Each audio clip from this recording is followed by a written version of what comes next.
अच्छा, हम डिस्कस कर रहे थे variation of atomic radii in transition elements. तो ट्रांजिशन एलिमेंट में 2 और 3 एलिमेंट्स के हद तक स्टार्ट में एटॉमिक रेडियाई डिक्रीज होता है, उसके बाद ऑलमोस्ट निग्लिजिबल चेंज आती है। क्या वजह है? क्योंकि जो अलॉन्ग पीरियड मूव करते हैं तो डी ऑर्बिटल में नंबर ऑफ इलेक्ट्रॉन्स 8 होते जाते हैं, और डी ऑर्बिटल्स में इलेक्ट्रॉन्स के 8 होने की वजह से जो अलॉन्ग पीरियड मूव करेंगे तो नेट चेंज ऑलमोस्ट जीरो आएगी। मीन क्या कह सकते हैं कि in transition elements initially mean only for 2 और 3 फर्स्ट मेंबर्स या 3 members atomic radii decrease and then very little change occur in series. इसकी रीजन मैंने आपको क्या बताई कि हर स्टेप में डी ऑर्बिटल में इलेक्ट्रॉन्स ऐड होते जाते हैं, और उन इलेक्ट्रॉन्स के एडिशन की वजह से एटॉमिक रेडियाई का इफेक्ट ऑलमोस्ट क्या होता जाता है? निग्लिजिबल होता जाता है।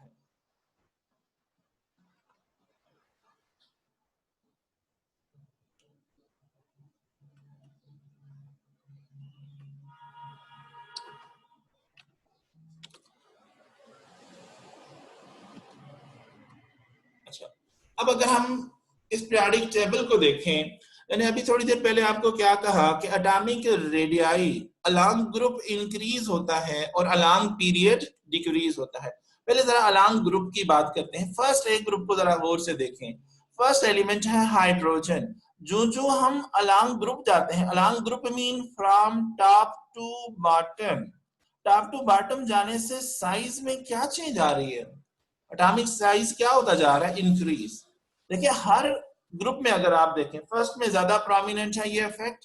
देखिए हर स्टेप में जो हम अलॉन्ग ग्रुप मूव कर रहे हैं तो साइज बढ़ता जा रहा है। क्यों बढ़ रहा है? मैंने आपको 2 रीजंस बताई थी। एक, हर स्टेप में नंबर ऑफ ऑर्बिट्स बढ़ते हैं, और सेकंड रीजन मैंने बताई थी, शील्डिंग इफेक्ट बढ़ता है जिसकी वजह से साइज बढ़ता जाता है। लेकिन अलॉन्ग पीरियड मैंने कहा था कि ये साइज क्या होता जाता है? स्मॉल होता जाता है, डिक्रीज होता जाता है। सेकंड पीरियड की बात करते हैं। फर्स्ट मेंबर लिथियम है। फिर नेक्स्ट देखें, अलॉन्ग पीरियड मूव करने से साइज में क्या चेंज आ रही है? साइज डिक्रीज होता जा रहा है। So atomic radii along group increase होता है और along period decrease. Along group की रीजन तो डिस्कस होगी। अलॉन्ग पीरियड क्यों डिक्रीज होता है?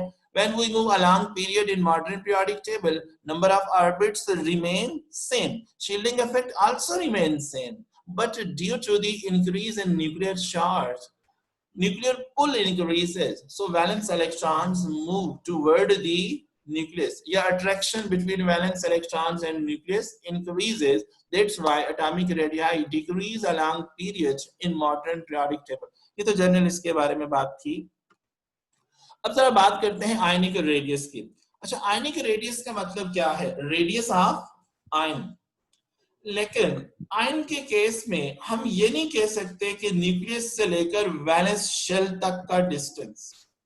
जिस तरह एटॉमिक रेडियस को हमने कैसे डिफाइन किया कि किसी भी एटम के न्यूक्लियस से लेकर उसके वैलेंस शेल तक का जो एवरेज डिस्टेंस है उसको हमने एटॉमिक रेडियस कहा था। अब आयनिक रेडियस को हम ऐसे डिफाइन नहीं कर सकते कि average distance from the nucleus to the valence shell of an ion is called ionic radius. क्यों? फॉर एग्जांपल हम हाइड्रोजन ही की एग्जांपल लेते हैं। हाइड्रोजन की अगर बात करें, एटॉमिक नंबर 1 है, तो हाइड्रोजन में कितने ऑर्बिट्स होते हैं? ओनली 1। हाइड्रोजन का एक ही ऑर्बिट है और उसमें एक ही इलेक्ट्रॉन है। हाइड्रोजन से जरा पॉजिटिव आयन बनाते हैं। अगर हाइड्रोजन से पॉजिटिव आयन बनाएं तो पॉजिटिव आयन कैसे बनता है? इलेक्ट्रॉन को रिमूव करके। तो जब हम हाइड्रोजन एटम से एक इलेक्ट्रॉन निकालेंगे तो हाइड्रोजन आयन बन जाएगा। क्या उसमें कोई ऑर्बिट होगा? हाइड्रोजन एटम में कितने ऑर्बिट्स हैं? ओनली 1। जब हाइड्रोजन पॉजिटिव आयन बना तो कितने ऑर्बिट्स रहेंगे? कोई ऑर्बिट नहीं। ऑर्बिट क्या है? पाथ है, सर्कुलर पाथ है जिसमें इलेक्ट्रॉन रिवॉल्व करते हैं। अब एक ही हाइड्रोजन में इलेक्ट्रॉन था, वो भी निकाल दिया तो अब कोई इलेक्ट्रॉन मौजूद नहीं है। अगर इलेक्ट्रॉन नहीं है तो इसमें कोई ऑर्बिट भी नहीं है। तो क्या यहाँ पे इसका वैलेंस शेल होगा? यहाँ पे तो कोई शेल ही नहीं बचता क्योंकि इलेक्ट्रॉन ही नहीं है। अगर इलेक्ट्रॉन नहीं है इट मीन यहाँ पे कोई ऑर्बिट नहीं होगा। इट मीन आयन के केस में कुछ केसेस में तो ऑर्बिट्स ही नहीं होते, कुछ केसेस में वैलेंस शेल नहीं होते और कुछ में वैलेंस शेल होते भी हैं, तो लिहाजा इन जनरल हम ये स्टेटमेंट नहीं बनाएंगे। सो आयन के केस में क्या कहेंगे कि आयन के न्यूक्लियस से लेकर उसके पेरिफेरी तक का जो एवरेज डिस्टेंस है वो क्या कहलाता है, ionic radius. Mean the average distance from the nucleus to the periphery of an ion is called ionic radius. The या क्या कह सकते हैं, the radius of an ion is called as ionic radius. अब आयन्स की अगर बात करें, आयन्स दो तरह के होते हैं, कैटायन भी हो सकता है और एनायन भी हो सकता है। मीन पॉजिटिव आयन भी हो सकता है और नेगेटिव आयन भी हो सकता है। चाहे वो पॉजिटिव आयन हो या नेगेटिव आयन हो, किससे बनेगा, न्यूट्रल एटम से, पैरेंट एटम उसको हम कह सकते हैं, या न्यूट्रल एटम से बनेगा। मसलन पॉजिटिव आयन कैसे बनता है, जब कोई न्यूट्रल एटम इलेक्ट्रॉन लूज करेगा तो पॉजिटिव आयन बनेगा, और अगर न्यूट्रल एटम कोई इलेक्ट्रॉन गेन करेगा तो नेगेटिव आयन बनेगा। जरा ऑर्डर जरा देखते हैं। अगर जनरल बात करें कि आयन और न्यूट्रल एटम के साइज का क्या रिलेशन है, हम आयन और न्यूट्रल एटम के साइज को कंपेयर नहीं कर सकते। क्यों कंपेयर नहीं कर सकते, क्योंकि आयन दो तरह के हैं, एक पॉजिटिव आयन और दूसरा नेगेटिव आयन। नेगेटिव आयन को एनायन भी कहते हैं और जो कैटायन है उसको पॉजिटिव आयन भी कहा जाता है। अब जो एनायन है या नेगेटिव आयन, उसका साइज न्यूट्रल एटम के साइज से लार्ज होता है, जबकि पॉजिटिव आयन का जो साइज है वो न्यूट्रल एटम के साइज से स्मॉल होता है। तो सिर्फ आयन को जब कंपेयर करें तो अब आयन से क्या मुराद है, क्या पॉजिटिव आयन या नेगेटिव आयन।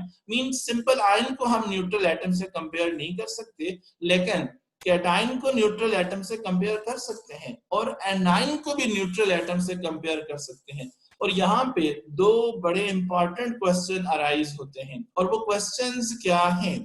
पहला क्वेश्चन क्या अराइज होता है, यहाँ पे अगर आप देखें, स्क्रीन पे देखें, फर्स्ट क्वेश्चन यहाँ से अराइज होता है, एनायन मीन नेगेटिव आयन और न्यूट्रल को अगर कंपेयर करें तो दोनों में से किसका साइज लार्ज है, एनायन का।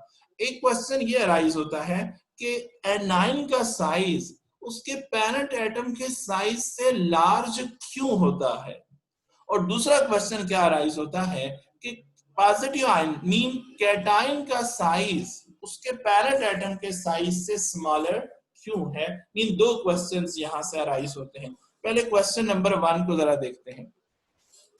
क्वेश्चन नंबर 1 लेट्स से क्या है, why size of cation is smaller than it's parent atom. क्या वजह है कि कैटायन का साइज उसके पेरेंट एटम के साइज से स्मॉल होता है। अभी थोड़ी देर पहले मैंने आपको क्या बताया कि कैटायन कैसे बनता है, कैटायन किसे कहा जाता है, पॉजिटिव आयन को। और कैटायन बनता कैसे है, by losing of electron.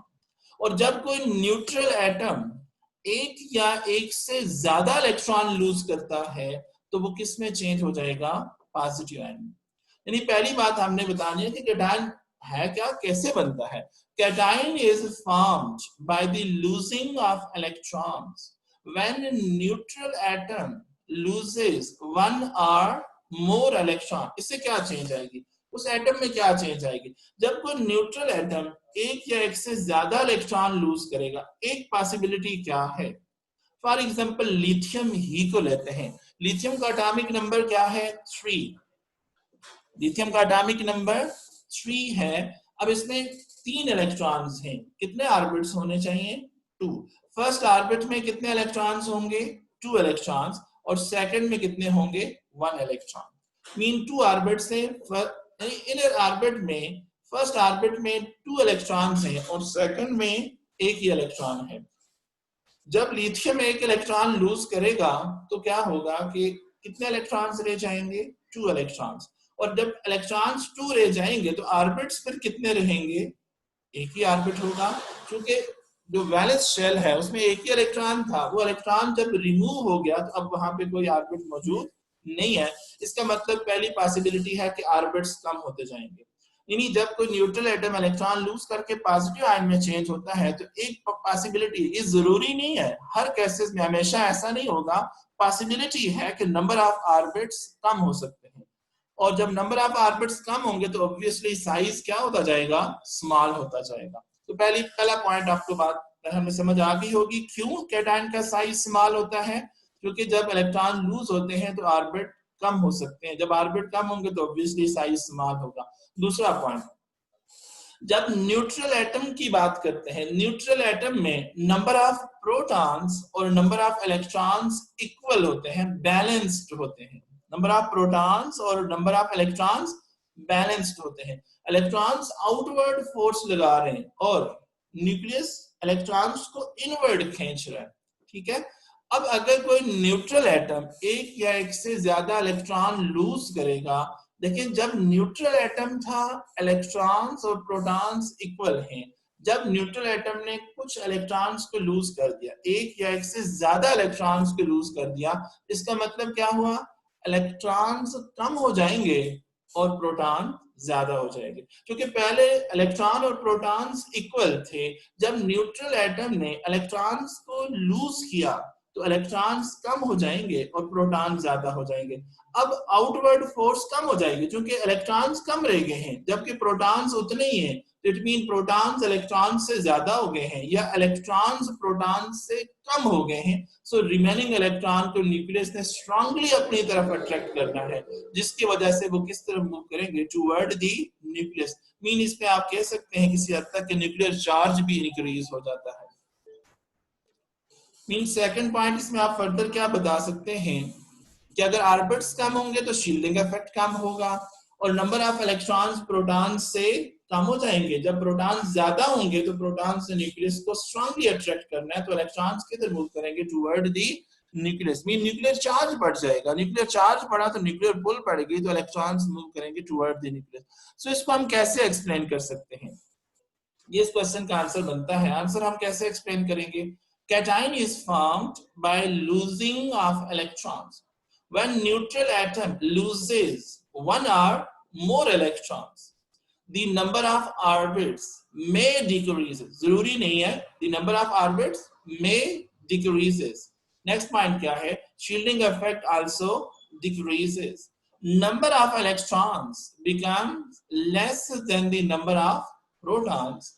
So nuclear charge increases, nuclear pull also increases, so remaining electrons are strongly attracted by the nucleus.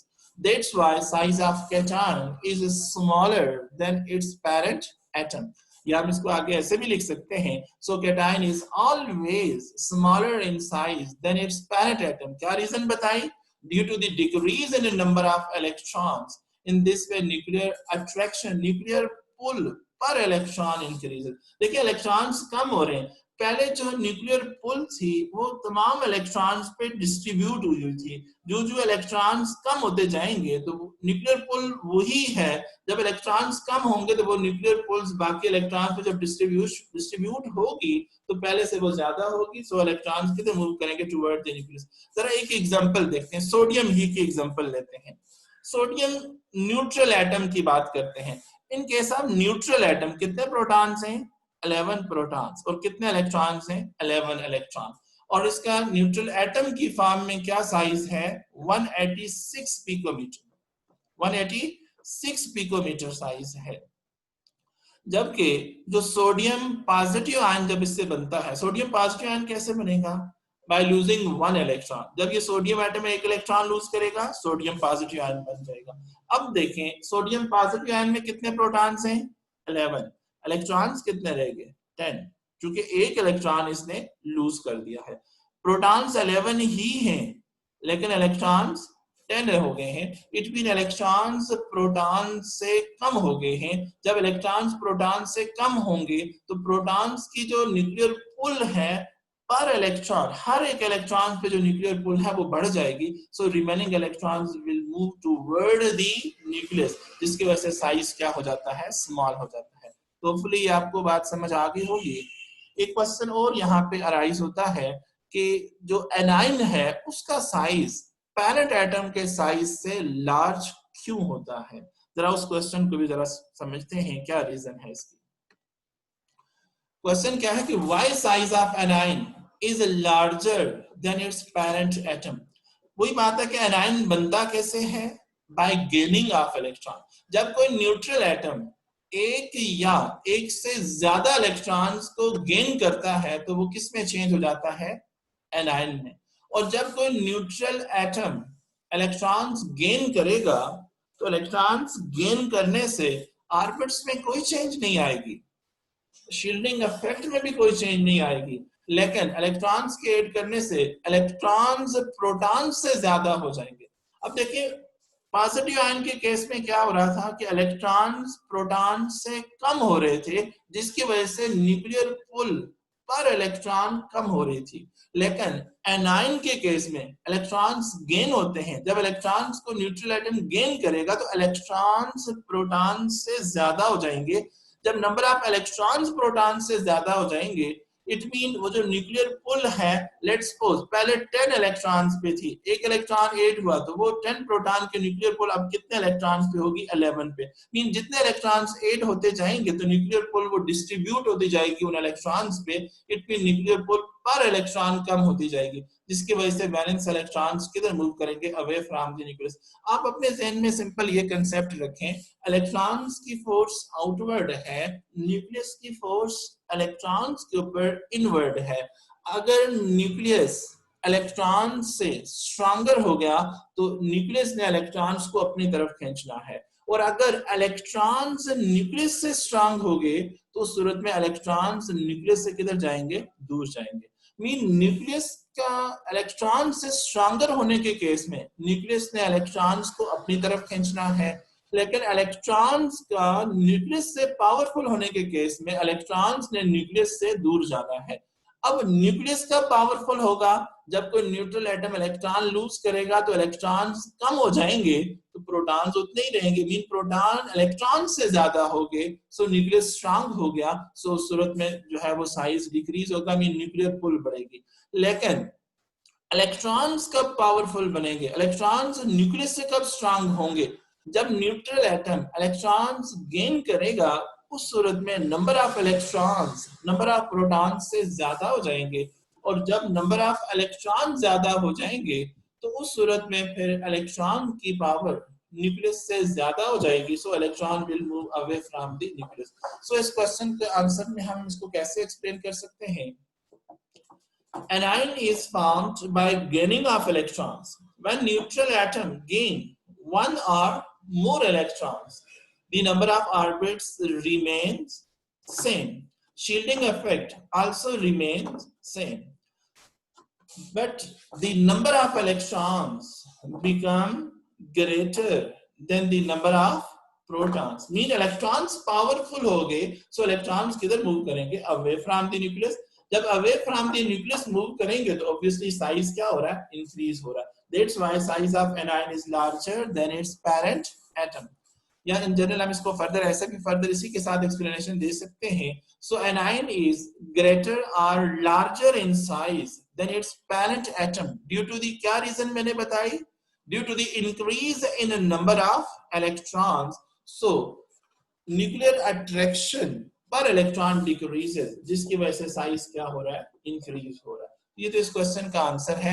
Although orbits और शील्डिंग इफेक्ट है, लेकिन इन एक्चुअल जहां पे जो इफेक्ट हो रहा है वो किसका है, नंबर ऑफ इलेक्ट्रॉन्स का हो रहा है, mean number of electrons number of proton से ज्यादा हो रहे हैं। ठीक है, अब ये जरा एग्जांपल देखते हैं। क्लोरीन न्यूट्रल एटम है, इसमें 17 प्रोटॉन्स हैं और 17 इलेक्ट्रॉन है। Neutral atom mean number of protons number of electrons के इक्वल होंगे, और इसका साइज क्या है, 99 पिकोमीटर। जब हम एक इलेक्ट्रॉन इस क्लोरीन में ऐड करेंगे तो पहले कितने इलेक्ट्रॉन्स थे, 17, अब कितने हो जाएंगे, 18। पहले 17 प्रोटॉन थे, 17 इलेक्ट्रॉन। न्यूक्लियर पुल और इलेक्ट्रॉन की आउटवर्ड फोर्स, सेंट्रीपिटल और सेंट्रीफ्यूगल फोर्सेस बैलेंस्ड हैं। क्या साइज है, 99 पिकोमीटर। लेकिन जो ही ये इलेक्ट्रॉन इसमें ऐड होगा, इलेक्ट्रॉन ज्यादा हो गए, मीन इलेक्ट्रॉन्स न्यूक्लियस से पावरफुल हो गए, सो इट मीन इलेक्ट्रॉन्स की बात मानी जाएगी या न्यूक्लियस की बात मानी जाएगी। ऑब्वियसली इलेक्ट्रॉन्स पावरफुल हैं तो इलेक्ट्रॉन्स किधर जाना चाह रहे हैं, आउटवर्ड, सो वो किस तरफ मूव करेंगे, away from nucleus. So size increase होके क्या हो जाएगा 181 पिकोमीटर। सो जो एनाइन होता है उसका साइज हमेशा उसके पैरेंट एटम के साइज से लार्जर होगा और कैटाइन का साइज हमेशा पैरेंट एटम के साइज से स्मॉलर होता है। ये बाद एमसीक्यूज में भी पूछते हैं, the size of cation is dash than its parent atom या size of anion is dash than its parent atom। Different options दिए होंगे। अगर कैटाइन की बात हो रही है तो size of cation is smaller than it's parent atom, और अगर एनाइन की बात हो रही है तो the size of anion is larger than it's parent atom. तो अच्छा स्टूडेंट्स, बाकी जो वेरिएशन ऑफ आयनिक रेडियस है वो इंशाल्लाह कल डिस्कस करेंगे। तो अगर किसी स्टूडेंट के ज़हन में कोई क्वेश्चन है तो वो मैसेज करके पूछ सकते हैं। अगर किसी स्टूडेंट के ज़हन में कोई क्वेश्चन है तो मैसेज के जरिए पूछ सकते हैं।